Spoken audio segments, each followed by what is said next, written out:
Hello ladies and gentlemen, welcome to this, another episode of 10 Years Ago. Now, it's September, so we turn our attention to the WWF and Unforgiven 2000. Last time we checked in with the WWF, it was summertime of 2000, which by all accounts, I'm sure you remember, was a very, very good show.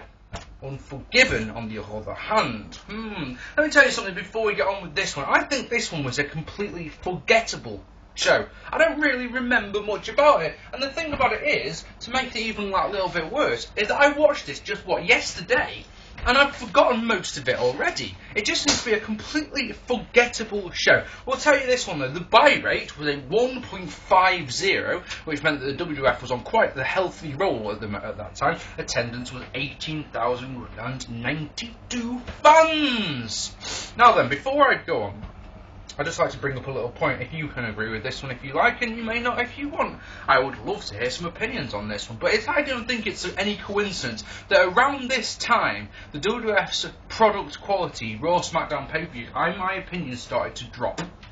It started to drop, and I believe it's no coincidence that around this time, the major plans for the XFL started to fire up. The XFL's football league was a football league set up by Vince McMahon. For those of you who don't know, some of you may be too young to remember the XFL, entertaining you, and just in its premise being that the X, no one knew what the X stood for. If you think it was the Extreme Football League, you're wrong, because it wasn't. There was already an Extreme Football League, so sure as fuck wasn't that. So no one ever knew. Go on Wikipedia, they'll tell you.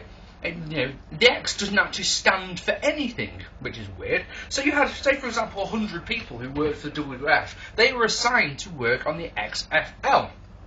Yeah, so that's 100 people that were diverting their attention from other things. Vince was working on it. Shane put numerous hours, countless hours, into the XFL. Instead of looking at the WWF, they had one eye on the WWF and one eye on the XFL. Yeah, I genuinely don't believe it's a coincidence, like I say, that the product started to slip at this point. Oh yes.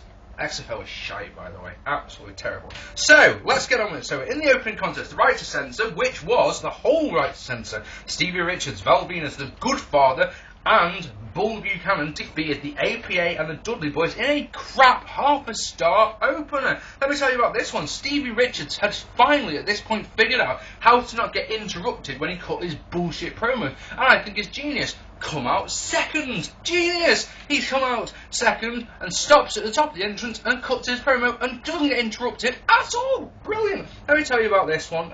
There's nothing really to say. There's a nice belly-to-back suplex by Bubba. D1 played face in peril for ages until Bubba got the hot tag. He completely owned up, but then Stevie Richards hit a Stevie kick out of nowhere. I mean, Val Venis could get the pin. And that's genuinely all that happened. And then, basically, was up drop for Stevie after the bell followed by 3D attempt, which was blocked, but then all four faces beat on Stevie. He gets powerbombed through a table, which is lovely. Incidentally, both Stevie Richards and Farouk didn't even feature in the actual bell-to-bell match, which is lovely. It says a lot, in my opinion. In the back, Triple H tried to talk Stephanie out of being mates with Kurt Angle. Then we had Tazz versus Jerry Lawler. This was a strap match, and it was a crap match. Hey, that rhymes! Let me tell you something. This is notable for two things, okay? Three things! I lied, three things. Firstly, they're making up the fucking bullshit rules again. I don't see the point in this of it being touch all four corners, or pinfall, or submission. That's fucking stupid. Yeah. The other thing, it took 3 Jericho power drivers to put Tazz down, which bothers me a lot. And thirdly, the only thing, the standout thing from this match, yeah, was Raven interfering. After the referee got bumped, and he got one of the biggest pops of the night, he hit the even flow on King, and that allowed Tazz to put the Tazz mission on for the win. It's a 1-star match. In the back, a Stone Cold Steve Austin arrived. It bugs me when they show this. They show someone arriving for a pay-per-view that's already started. Not gonna happen, is it really? Really? Anyway, he arrives, Austin arrives, and beats the shit out of Kevin Kelly. Now, there's nothing wrong with Kevin Kelly getting beat, is there? The other problem, of course, with this little segment is that because Jericho and Lawler got owned, Michael Cole had to come out and do commentary. Lame.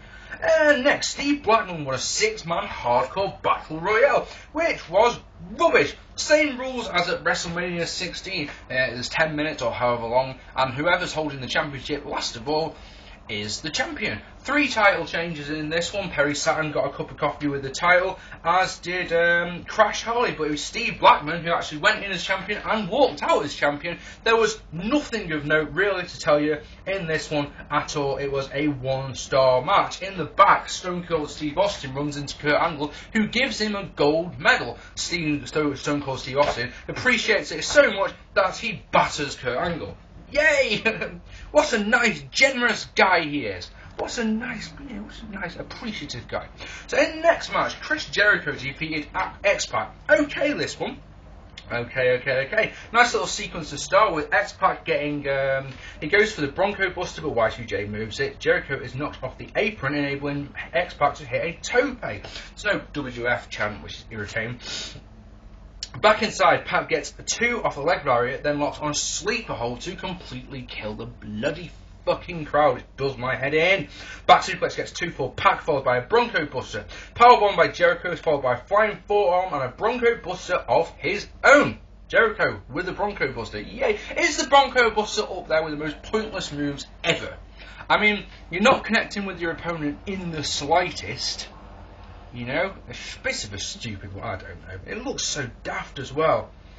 X-Pac tries to use nunchucks, but they fail. X-Pac only gets 2. A bomb on the walls, but X-Pac gets the ropes. Spin kick gets 2 for Pac. A bulldog by Jericho, but a lion salt is countered. Pac goes up top, but Jericho catches him as he's coming down. Locks on the walls for the win. Not bad at all, with some nice stuff. Pac then attacks Jericho with some nunchucks. It's a 2.5-star match. No problem with it at all. I promise you, not at all. Next, Kurt Angle cries to Mick Foley, who's so generous and so sympathetic that he makes Angle's match against Triple H a no disqualification match, because he can. And then Austin and Rock talk, and it's nice seeing those two talking to each other about who ran Austin over, and then some guy called Just Joe comes in, and Austin batters him as well, just going down, while Rock does nothing, incidentally. Austin's battering him. Rock just looks on and just do it.